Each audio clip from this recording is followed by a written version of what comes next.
Number 1.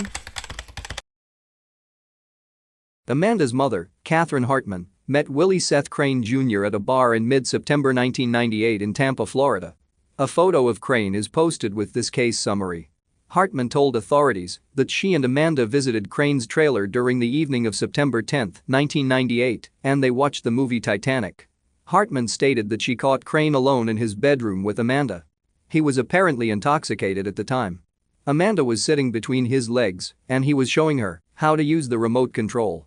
Hartman said that she separated her daughter from Crane and drove to their own mobile home in the 10,900 block of Old Hillsborough Avenue.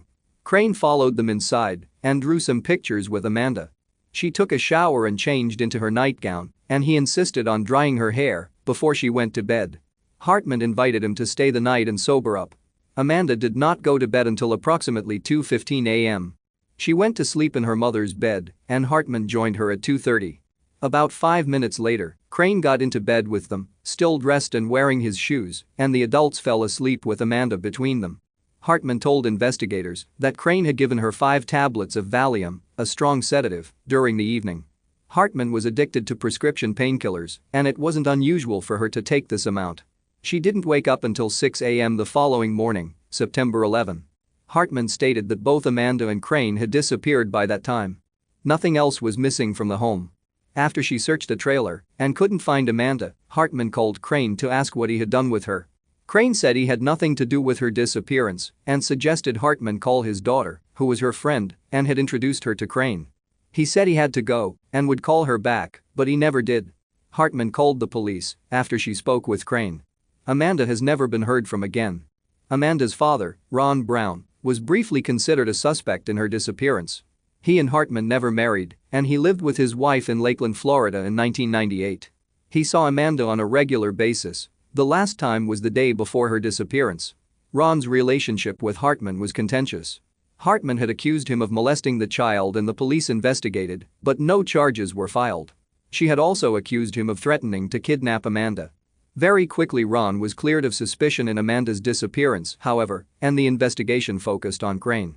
Crane has a criminal history dating back to 1969. In 1985, he was convicted of 3 counts of sexual battery on a child and served 6 years of a 20-year prison sentence. His victims in that case were all girls under the age of 11, some of them relatives and some of them neighbor children. Due to his criminal history and the circumstances, he was considered a suspect in Amanda's disappearance from the beginning.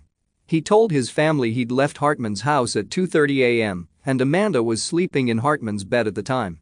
When interviewed by law enforcement, he had several scratches that he couldn't explain. He gave the police permission to search his trailer in the 10,600 block of Leanne Drive. Crane had washed his rugs and cleaned the bathroom floor with bleach, but authorities discovered blood on his toilet seat and bloody tissue in the bowl. Blood was also found on Crane's boxer shorts. The blood matched Amanda's DNA. When police sprayed the bathroom with luminol, a chemical which lights up when it detects blood traces, it lit up all over the room, including on the floors, walls and bathtub. It should be noted, however, that luminol also reacts with bleach, which Crane admitted to using in the bathroom. The Brown case was covered extensively in Florida newspapers and on television. A week after she vanished, 2 women came forward and said Crane had sexually assaulted them repeatedly between 1965 and 1971, when they were children. Police arrested Crane on rape charges as a result. A short time later, he was charged with Amanda's murder. Investigators believe that Crane, who was a commercial crab fisherman, dumped Amanda's body in one of his frequent fishing areas after sexually assaulting and murdering her. Another crab fisherman who knew him saw him launch his boat at the Courtney Campbell Causeway on Tampa Bay early on the morning of September 11. The witness said Crane was wearing dress clothes, not the jeans he usually wore, and he wasn't wearing rain gear or a slicker to protect his clothes. Crane also backed his truck much deeper into the water than usual when he launched his boat. The same witness stated he'd heard Crane boasting, about 18 months prior to Amanda's disappearance, that he would be able to get rid of a body so no one could find it. Crane denied the charges but was found guilty in 1999 and sentenced to death. His victims from the 1985 cases were allowed to testify at the penalty phase of his trial. Because he had been convicted of murder and given the most severe possible sentence, he was never prosecuted for the old rapes. He is presently on Florida's death row, but but he is suffering from colon cancer and may not live long enough to be executed. Amanda was a second-grade student at Lopez Elementary School at the time of her disappearance. She has never been located. Number 2. Brandon resided with his mother, Carolyn, his father, James Michael Brown, his older sister, Shaquetta, and his older brother, Barry, in 1985. Carolyn and James had been married for 10 years and were employed as teachers. The family resided in Port St. Lucie, Florida. The entire family disappeared on July 25, 1985. Carolyn's mother called police in August, worried because she had not heard from her daughter or her daughter's husband or children since July 4. Investigators did go to the Brown home but were initially unconcerned, as there were no obvious indications of foul play inside the residence. Carolyn's purse was located in a corner of the garage. Inside it, every piece of her identification had been cut up. An uneaten meal was spread out on the dining room table. One of the rooms in the house had been freshly painted. A closer look revealed that the paint had covered up bloodstains on the walls, but this was not noticed until later. The family was officially listed as missing after the next school year began, and neither Carolyn nor James reported to teach. Later, James called Carolyn's sister and told her she could have everything inside his home. Carolyn's sister asked where the rest of the family was and James replied, "Out there." James resurfaced in Savannah, Georgia, several weeks after his family's disappearances. He checked into the hospital under the name Demetrius Jones and stated someone had robbed him and shot him in the head. His true identity was discovered and he admitted he had murdered his wife and children and tried to take his own life. James told authorities that he shot Carolyn while she slept inside their home during the night of their disappearances. James said that Brandon was sleeping beside his mother. He claimed that he smothered the child with a pillow, then disposed of both of their bodies in Palm Beach County, Florida. He told investigators that he drove Shaquetta and Barry to Brunswick, Georgia along Interstate 95 on July 17, 3 days after Carolyn and Brandon were murdered. James said he shot Barry in the head and his daughter in the face, then disposed of their remains along the highway. A jury acquitted James in Carolyn and Shaquetta's deaths in late 1985. He was never charged with Brandon and Barry's homicides, as authorities were not certain of the location of the presumed murders. Extensive searches of the areas produced no evidence as to the family's whereabouts, and some investigators believed James lied about where he disposed of the bodies. Several court-appointed mental health professionals diagnosed James as a paranoid schizophrenic. He stated he heard voices and saw visions. He was committed to a Florida mental health facility after the court's decision in 1985. He was moved to a halfway house in 1996 and released from the program in 1997. In 2005, however, he was imprisoned after he threatened to kill a bank clerk during a robbery. Carolyn, Shaquetta, Brandon and Barry have never been located. Number 3. Brown was last seen leaving her residence in the 7200 block of Spring Hill Road in Tallahassee, Florida at 8:30 p.m. on February 5, 2010. She was driving her father's silver 1994 Buick LeSabre with the Florida license plate number 694YBX. She was with her ex-boyfriend, Elijah James III, at the time. A photo of James is posted with this case summary. Brown's last contact was when she spoke with a friend on her cellular phone at 11:35 p.m. She said she was dropping James off at his mother's home in the 7000 block of King Post Way in Miccosukee, Florida. Brown has never been heard from again. On February 8, Brown's car was found abandoned at the Pavo City refuse site in Pavo, Georgia. The vehicle's license plate, vehicle identification number and one armrest had been removed and the interior had been intentionally burned. An accelerant was used. There was no sign of Brown at the scene, but her blood was on the driver's seat, on the driver's side window and in the trunk. James had been seen driving the car after her disappearance, and he was charged with arson in Georgia and grand theft in Florida. Later, the theft charge was dropped, as authorities aren't sure which state he was in when he stole the car. On February 15, Brown's cellular phone and pieces of her driver's license turned up on the roadside in Beachton, Georgia, just over the Florida state line. The other belongings she carried are still missing. Authorities reclassified Brown's case from a missing person to a homicide a month after her disappearance. James and Brown met about 5 years before her disappearance. He lived with her for 6 months in 2007 until he was arrested for cocaine possession and incarcerated for 15 months. He admitted he had a drug problem. After his release, he violated probation when he tested positive for marijuana in June 2009 and was jailed until November. Brown's friends stated they weren't romantically involved when she disappeared and she was only trying to assist him with his life. James was convicted of the arson of Brown's car in February 2011. A short time later, he was charged with her murder. He was tried in the spring of 2013. The prosecution introduced DNA evidence from Brown's car and from a shovel James had bought the day after her disappearance. Her blood was on the blade. James was convicted of second-degree murder. The prosecution had sought a first-degree murder verdict and the death penalty. He was sentenced to life in prison. Brown graduated from the North Florida Cosmetology Institute. Prior to her disappearance, she maintained daily contact with her family. It's uncharacteristic of her to leave without warning, and foul play is suspected in her case, which remains unsolved. Number 4. Michael was last seen leaving his mother's Boynton Beach, Florida home at 8 a.m. on December 27, 1979. He never returned and has never been heard from again. He was reported missing on July 31, 1981, a year and a half after he was last seen. Michael is one of 7 children, 2 of whom died in childhood. All of Michael's surviving siblings believed their father, David Brushingham Sr., was involved in his disappearance. He had told his mother no one would have to worry about Michael anymore, and Michael's own mother also suspected her former husband may have harmed him. A photo of David Sr. is posted with this case summary.